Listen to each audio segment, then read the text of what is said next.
Свети Кирил Александрийски вели Богородица е църквата и църквата е Богородица. Свети Кирил Александрийски знаете дека е тој светител, кој живее на почеток на 5 век некаде и допринесува најмногу од сите да името Богородица да биде забележано и да Пресветата Марија да биде својствено име како Богородица, како она која го родила Бога. Знаете дека претходно Свети Кирил Александрийски му пишуваше Константинополскиот патриарх Нестори, кој беше осуден од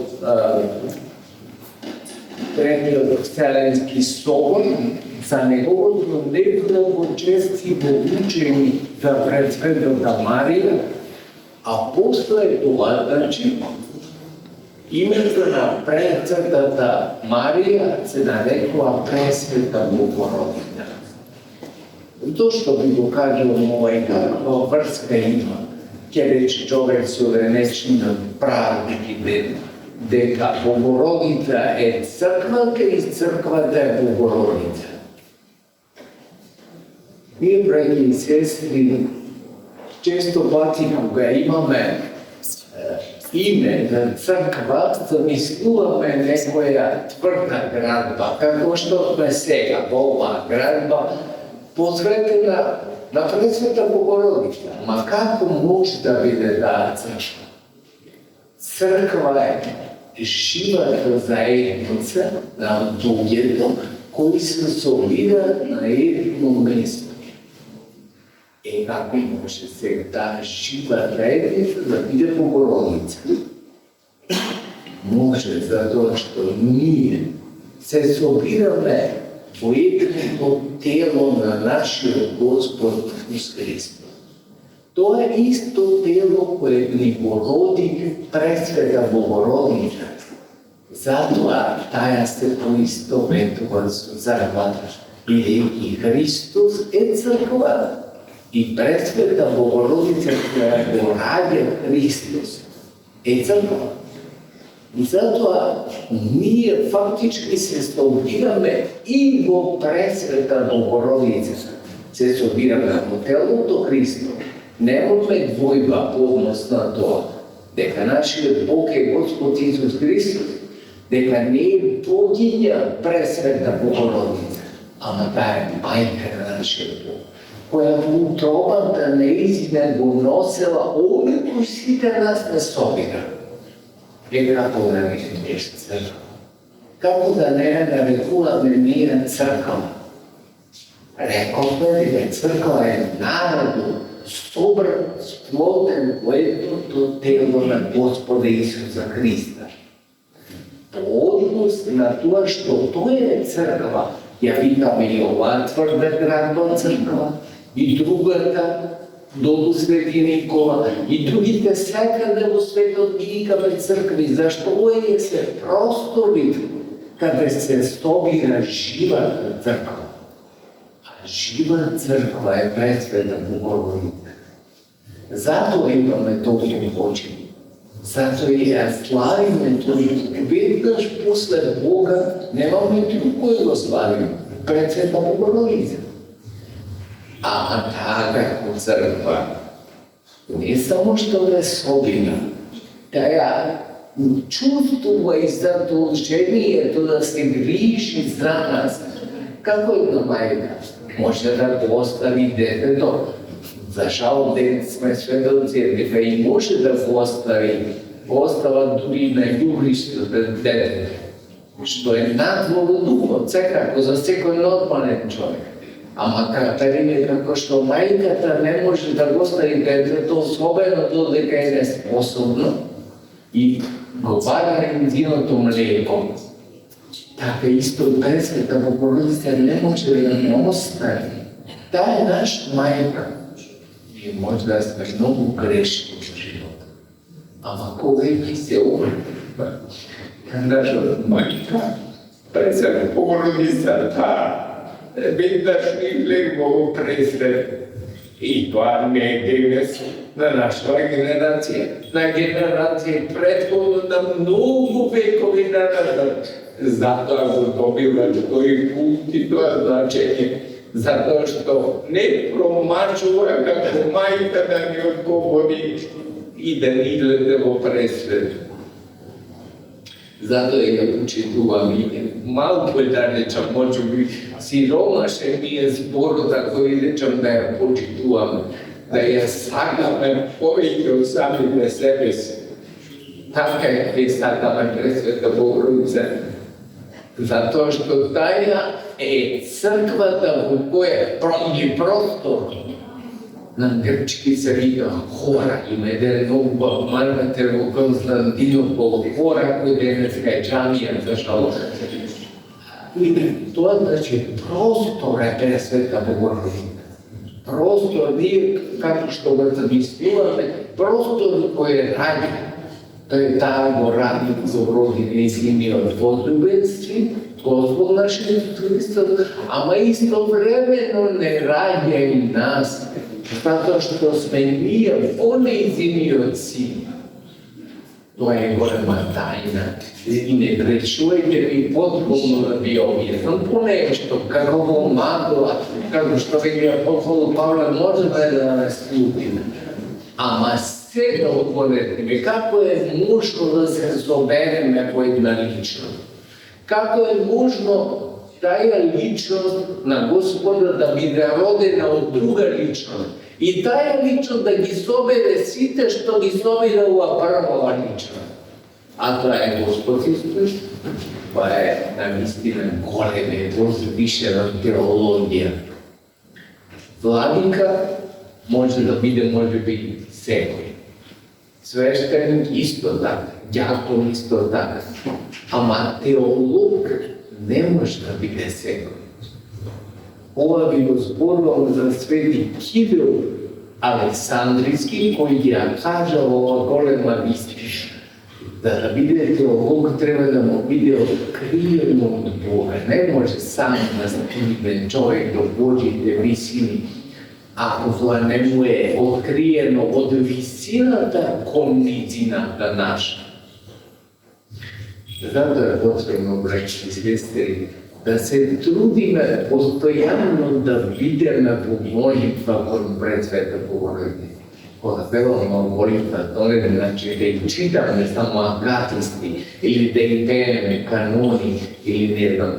Da vidimo molitva kod predsveta Bogorodice, znači da stane život naš. Sekogaš što počesto, vi znate da ga veli hristijanskata povtegma, moli se ne prestane. To znači mislata naša postojano da bude postignata kod Boga i predsveta Bogorodice. Ako imame takva misla, imame i dostojne na takva misla vodovi. Ќе бидеме сериозни личности едноставно, зашто вака многу личности познаваме. Не само во градот во кој што живееме, и во целиот свет воопшто. Ама сите се сериозни личности, кога велиме сите се сериозни личности прво. Си го држат зборот што ќе го дадат.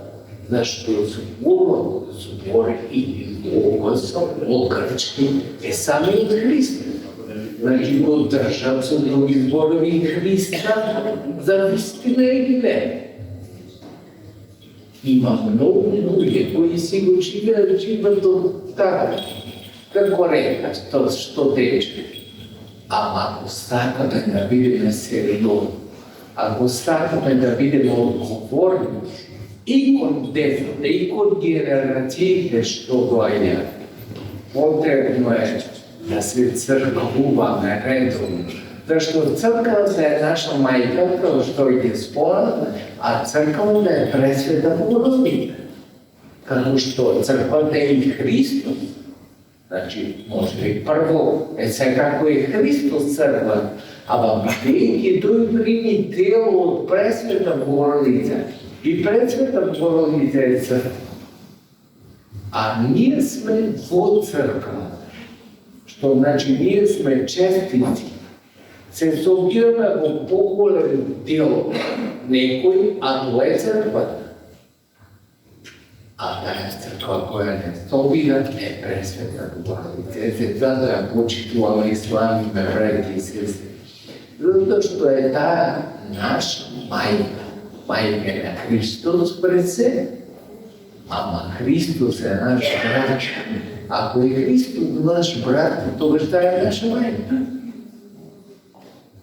Значи го роди во тело оној кој сите нас не има створено.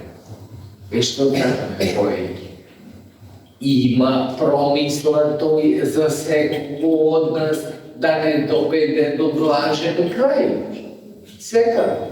Ако ние имаме промисла за нашите деца и им сакаме се најдобро, кој нашиот Творец нема промисла за нас.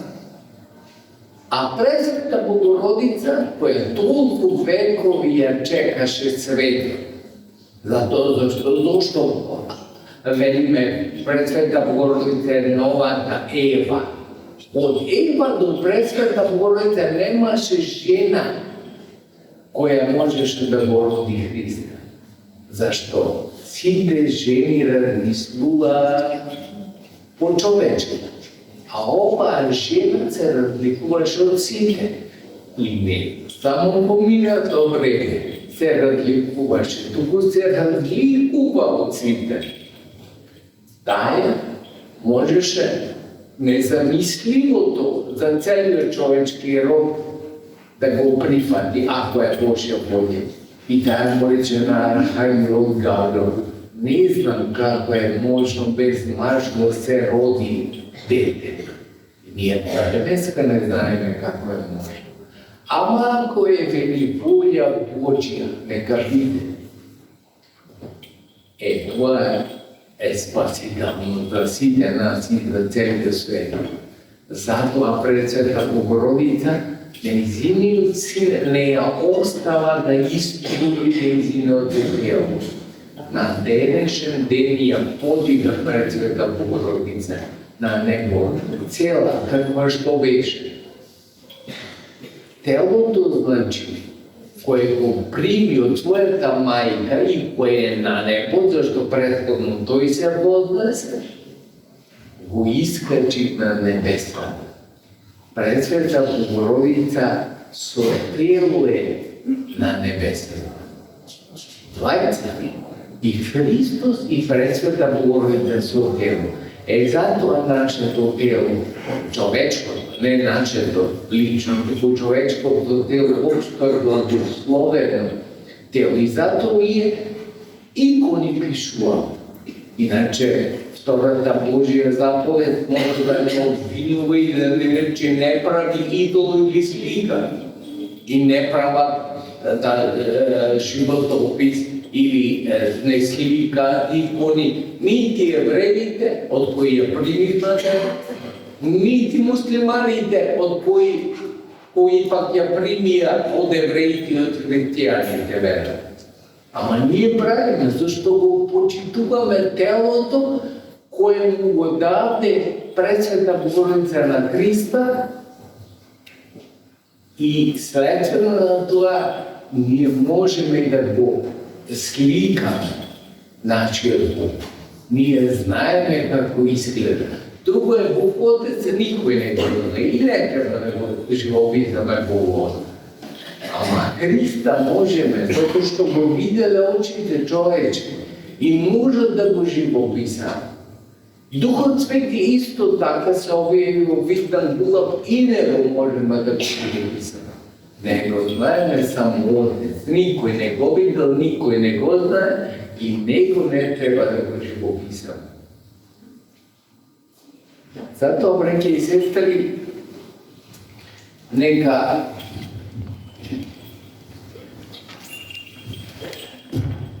Пресвета Богородица ни биде наша заставачка.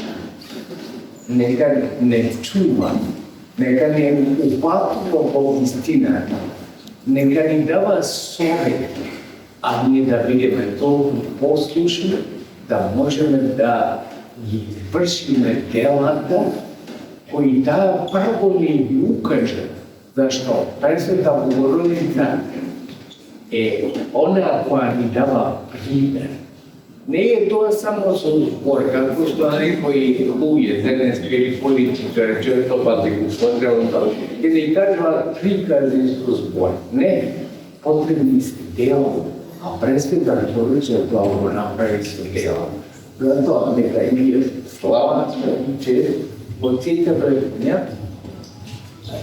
а сите вас и сите вие да имате благослов од неа до сите времења.